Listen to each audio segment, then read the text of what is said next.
All right. Our next writer is Susan Ward Trestrail. I'm very excited that we only see her visual creativity normally. We get to hear her written creativity tonight as well. She is a photographer, poet, and English professor from Sleepy Hollow, Illinois. Her current artistic focus has been on her photography, particularly her creative portraiture, which I have seen on Facebook and is very cool. She has written 3 books, 2 of them poetry collections that include her photography and poems, as well as a children's book. Her latest book, Daisy Chains, will combine her portraits and poetry. So please welcome her to the mic.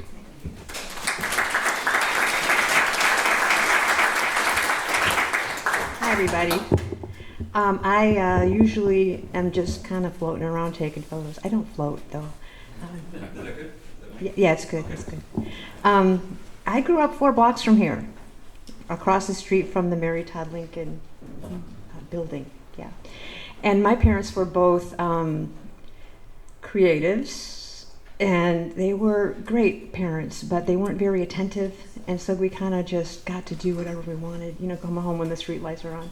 Anyway, we had a very interesting home with a lot of stuff. I think Grey Gardens meets Shirley Jackson. I don't know if that makes any sense, but. Anyway, I'm going to read some poems about my family, and then I'm going to read some about some redemption here. So, because there's a lot of good that comes out of dysfunctional families, I think, especially when they're creatives. This one is called After Shirley Jackson's Castle. If the marble isn't chipped, it isn't ours. Same goes for lace napkins, silver candlestick holders, tarnished teapots. A teacup lies in the sink, half washed in a bed of white bubbles. It looks perfectly content there. There is no reason to complete the mundane task. Days are meant to be filled with illuminating thoughts, nights with sugar plum fairies, dreams, and Neverland journeys. 2 feral cats row fiercely beneath the bay window. They disturb Mother as she conjugates French verbs. The baby tosses autumn leaves airborne, the cats scurry. Father owns 5,326 books. None of them are about anything. There are no mystery stories or romances, only words of the utmost importance. Sister counts them when she finishes dusting the molding around the white painted doorframe, which is also chipped. The engraved silver heirloom, the tall one, is bent at the base from when Brother smashed it on the table. He is prone to outbursts and rage painting odd characters in neon orange and midnight black. Typically, Mother objects to such garish colors and shapes, but today she's tired. Art is art, she sighs. Father pitches our tent near our pet graveyard. He flips Spam patties on our tabletop grill. He laments about depressive times and mud puddle bathing. Mother looks up the French word for spam. These affectations and memories are marrow, still life in mothballs and styrofoam cups. Secrets tucked away in old closets beneath layers upon layers of outgrown winter coats. Here in our castle, we live as we please and as we should. We discard nothing. We save all for the next generation so they may live as they please and as they should. Mom was a bit of a hoarder, I guess. That's what we'd call it today. Lots of styrofoam cups. This one may sound a bit repetitive, but it's a form, it's a poetic form, which I can't remember the name of. So it's a little bit darker about old houses and what they hold. In fact, it's called What Old Houses Hold. What is left unsaid in old houses? You'd go out of your mind in a normal place, she screamed as the screen door slammed, bounced a bit, the echo fading under the street lamps. You'd go out of your mind in a normal place, her words flew like Pollock, bounced a bit, the echo fading under street lamps. Only inhabitants would understand. Her words flew like Pollock, she screamed as the screen door slammed. Only inhabitants would understand what is left said in old houses. She screamed as the screen door slammed. You've made your bed, now lie in it. What is left unsaid in old houses, only survivors could understand. Sad. This is a little lighter, this one.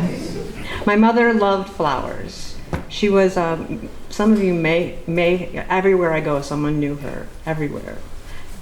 Anyway, we lived in a big white house across the street from the Mary Todd Lincoln, and we had 3 or 4 artists on our street. Peg Bond. She's the only one I can remember right now. But she was a teacher at Northern. Does anyone know her? No. The Peg Bond Center downtown. That's who she is. She lived about a block away. Anyway, my mother loved flowers. And she didn't care what kind of flowers. And we would drive sometimes when I drove around when she was older. And she would make me stop so she could go out into a dangerous field with like cut glass or whatever and so she could pick some flowers. Anyway, this one's called Dandelions. Oh, dandelions, she shouted. I veered from the road sharply onto gravel.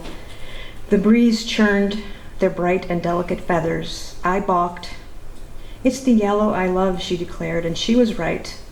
Bright golden sheets covered the wild grass, a regal display. I don't mind the annoyance, she claimed. A tiny bird, she flitted from petal to sunny petal, scooping the gold by the armfuls. Satisfied, she sat covered in flowers and mud clumps. I moved slowly toward the road. Thank you, she sighed. She was very sweet.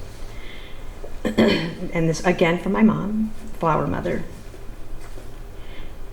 There's your flower, she said, gesturing toward a swaying field of black-eyed Susans. We often found my flower on summer trips to Michigan open-air peach stands and freshwater beaches. My mother had her way. She named flowers and birds after her children. Robin's namesake, a bird in springtime. She christened a sparrow for her youngest boy. I loved my flower mother and her marigold smile, her blush and English rose, and her childlike wonder. I will always bring her wildflower bouquets for her lace table. We will sip tea, speak French, and eat biscuits soaked in orange marmalade. She was sweet. Now here's one just for the flowers. You know those blue flowers that are all over Fabian's, Scilla? I know they're invasive, but they are so pretty, aren't they? Scilla. Brilliant indigo, the forest floor. In woodlands and creekside near crocus bloom. Stirs deep, dear heart, contentment more. Brilliant indigo, the forest floor. First memories of childhood, the cow and the moon. Sweet flowers adorn, tree creatures swoon. Brilliant indigo, the forest floor. Stirs deep, dear heart, contentment more. Still, those pretty flowers. So we'll move on to some dark about my father. I mean, he was an artist of very, does anybody remember the fox in the, yes? Okay, yeah. My father was the newspaper reporter that covered, he was the liaison, he knew who the fox was. Now everyone knows who he is, but he's the one that helped save the Fox River. My dad was a good friend of his and helped with that pursuit. So I always think of him when I think about the Fox River and how much cleaner it is now than when we were growing up. So anyway, but he had a lot of pain. He lost his son when my brother was 24. So this was a little bit about that. It's kind of sad. The World's Fair Fable. I asked my father why he painted the exploding airplane set against a black night sky, whirling Ferris below. He said it was because his sadness stayed inside him, just beneath the skin, until it exploded like the airplane. He said his mother and uncle traveled to Chicago in 1933 without him. The World's Fair, a tender memory, so he painted to relieve the pain. My father asked me why I pasted my bedroom walls with faces among thousands, edges, touching edges. I said each expression reminded me of who I wasn't. I arranged each image as a shrine to my loneliness. We asked each other why his son, my brother, died without warning. I filled my body with alcohol as he once did. He wrote Bible verses on tiny scraps of paper, compelling us, to not get drunk on wine. I've been sober 34 years. And he was sober since I was 10. So my brother committed suicide in a jail cell in Aurora. It's really sad. I'm going to move pretty quickly into redemption here. So you're probably happy about that. I wrote some poems when I first met my husband. He's a wonderful man, and he's my photographer tonight, and he's my gift for enduring a lot of dysfunction and pain. He's my reward, I guess, for making it that long. We got married when I was 50. Yeah, so this is called Song. I wrote this poem. I was reading Matisse books and listening to Buffalo Springfield, and this just came out. And I sent it to him when we were just dating, and I thought, why didn't he run? I mean, I would have. Anyway, I turned it into a little bit of a, I can't remember the name of this form where you have a lot of exclamation points. I can't remember. Anybody remember that? Ascend my song. Crude renderings and sleeplessness speak softly of purpose. A richly painted city, a city I have not seen, save for lives buried deep beneath crimson hues and violet smoke. To find the extreme simply appealing, the center impossible. Listen to the song without music. Can you hear me? Vibrant off-center sculptures stir a dormant soul. Allow breath to exist without birth. Passion smiles. Send me your words as proof of your willingness, of the song, of colors, and certain of my intricate beauty. Rains more in love lost. Black clouds break free from storms. Speak openly of drops, my tiny hands and things unknown. Will you love me?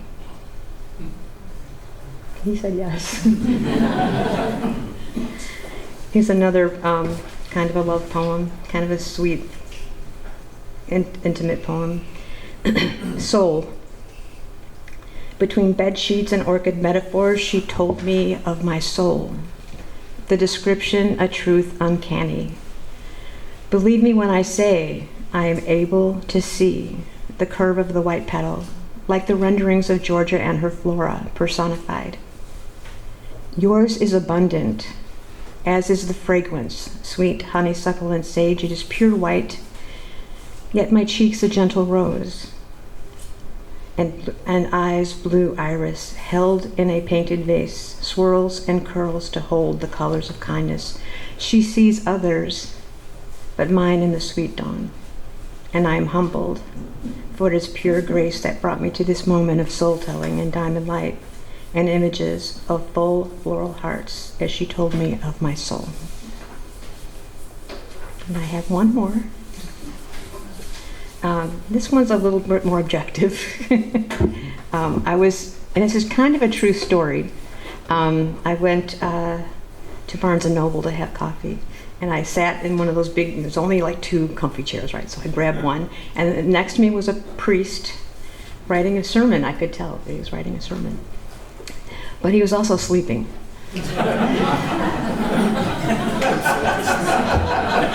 I'm glad you guys laughed. Sometimes I'm not sure if my jokes are funny. But he was sleeping. He was also sleeping. So, and I always think about sermons and religion. And even in today's climate, we think a lot about what kindness is and what religion is, right? So this one's called Pondering Jesus. Sipping our coffee, the priest and I, while he ponders Jesus, I kindness. Aren't they the same? I asked. He nods, but I can see he is sleeping. His sermon can wait.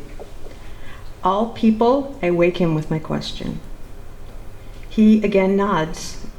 All people, but there are rules, it seems, and laws. I know not all people are loved equally. Some make mistakes, some born different. We choose how we live, he says. I and the Father sip coffee. He ponders kindness. I Jesus. He didn't really talk to me. I didn't really talk to him. I made that whole part up in my head. But anyway, thank you for inviting me.